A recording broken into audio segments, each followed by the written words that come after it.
Everyone, thanks for tuning in. If you're regulars to my channel, then this is going to be a very different sort of video and series than you're used to, but hopefully you'll get some out of it anyway. So I'm going to do a series about mental health, male mental health, because that's what I know.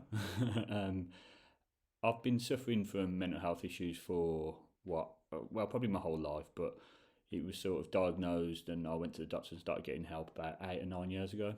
And ever since then, I've been quite vocal about it after I come to terms with it.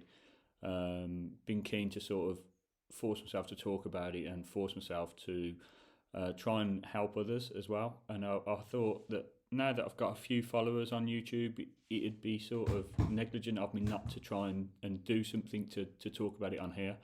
I appreciate not everybody wants to listen, and that's fine. I'm not here to preach, but if anyone can listen to my story and to the little bits that I'll be talking about and take anything from it, then it's got to be worth a few minutes of my time to put on video.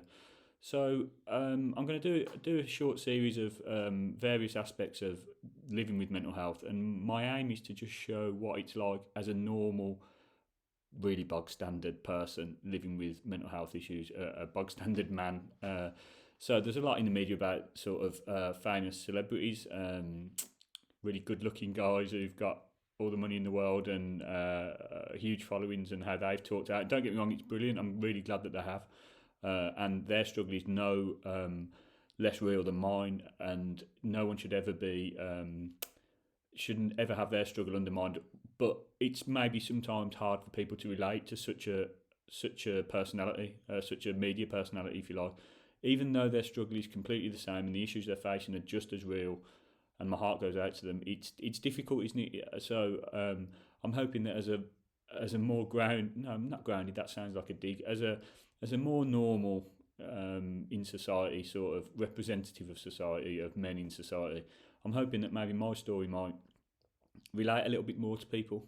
I'm a dad of two, married, average sort of 2.4 children kind of thing. A group of friends that's probably like most men in the country, similar interests, and I just feel that hopefully it might help somebody. So a quick background in this video on me and where I'm coming from. So I had a career, if you'd like, most people would call it that, in higher education for like 10 years, and it was a good career. It paid really well, more than I felt like I deserved to get paid, but that's how it is. It was a very sort of white collar, like soulless sort of job, working on computers and sort of very much the same demographic in every single office that you went into. Pretty much white middle class males, not much diversity at all, not much room for individuality or anything like that, just to sort of get the job done and give yourself a pat on the back if you do something brilliant with a spreadsheet, but not necessarily if you're nice to somebody kind of job, But a lot of people have made good careers out of it, and I was on the road to have a long career if I wanted that. I saw it more of a job than a career. I always think of a career as something you actually care a little bit about, if you like, and I don't mean that in a flippant way. I mean care as in sort of you'll gauge what you do by how it will impact your career. So, and I'm not going to speak out about that because it might harm my career. Oh yeah, I am going to go on that course. I'm going to do those extra hours for no pay because it's good for my career. That's not what I saw this as. I saw it as a job. It was employment. I tried my hardest whenever I could, health permitting, but I never saw it as a career. It was what it was. It was a job. So anyway, that was then.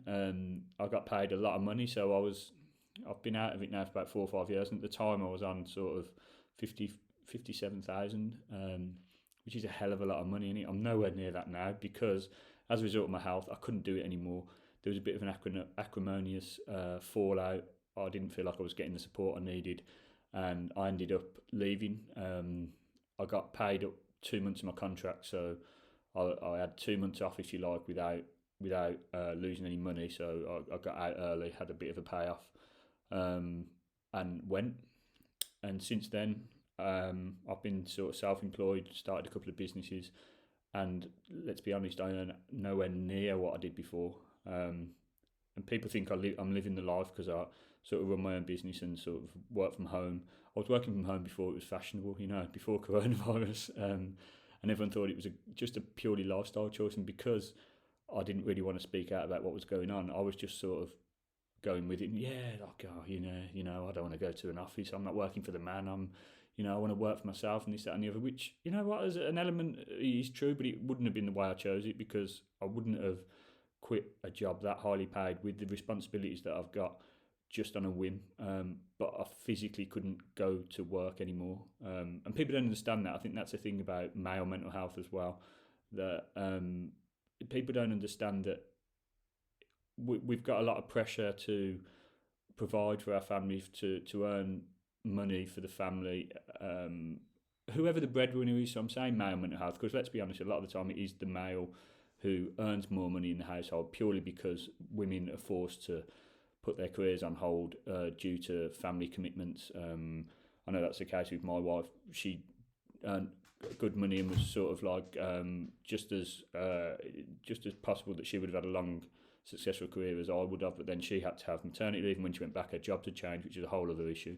But so there's a pressure to earn money wherever it comes from, even though I'll probably put it on myself because my wife certainly doesn't.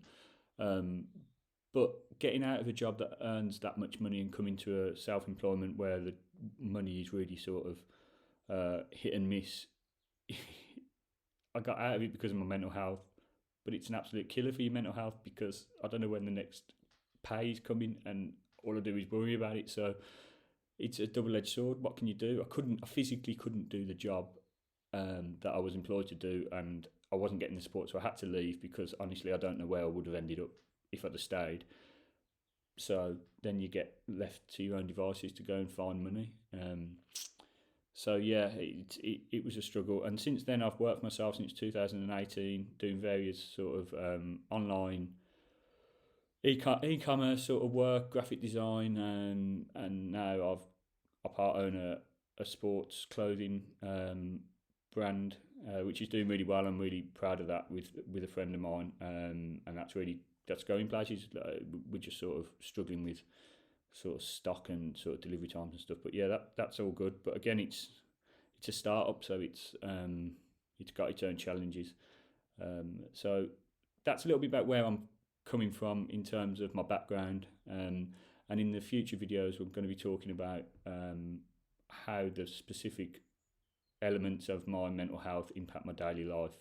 And I'm not going to be giving you advice on how to deal with it, to be honest. And I'm not going to say that everything that I say is right and that you should follow it.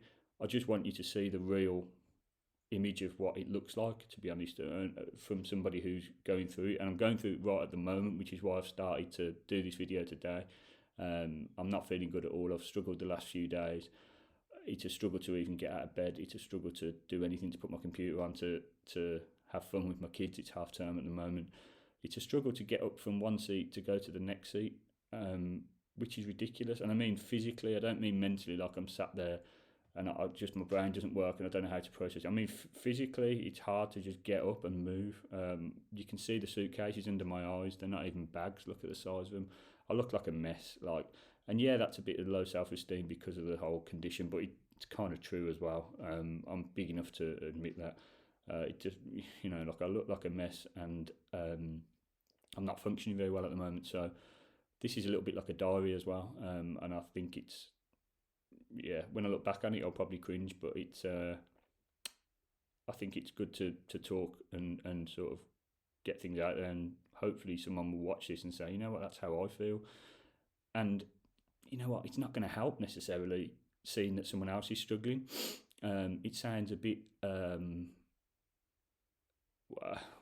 don't know, a bit brutal to say, I'm really glad that this person's suffering, but I get it. Like, if you see someone else is suffering a little bit like you, it sort of puts your mind at ease a little bit, which is weird. And like I say, it's a little bit dodgy in it, but if that helps, whatever gets you through the day.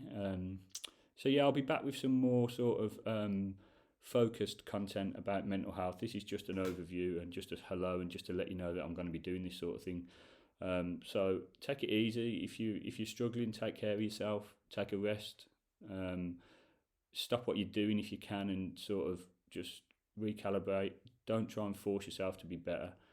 Don't try and ignore it, but don't try and force yourself through it. You just got to learn to accept that you're going to feel crap sometimes. It's not nice. It's not nice. Let's just admit it. Instead of people saying, "Oh, you'll be fine tomorrow," you might not be fine tomorrow. It might take a few days. There's no point telling yourself you're going to be fine tomorrow and then waking up not being fine and being even worse because you thought you'd be better. Look, man, you've got to find your own way of dealing with it ultimately. But just know that other people are doing it too, and you will get there. It's a fact of life. You will get there. If you keep being strong, and you can be strong. You've got it within you. It just some days it doesn't feel like it's in there, but it is in there. So before I start rambling anymore, I'll cut this video short, and I'll be back with you soon. All right, thanks very much.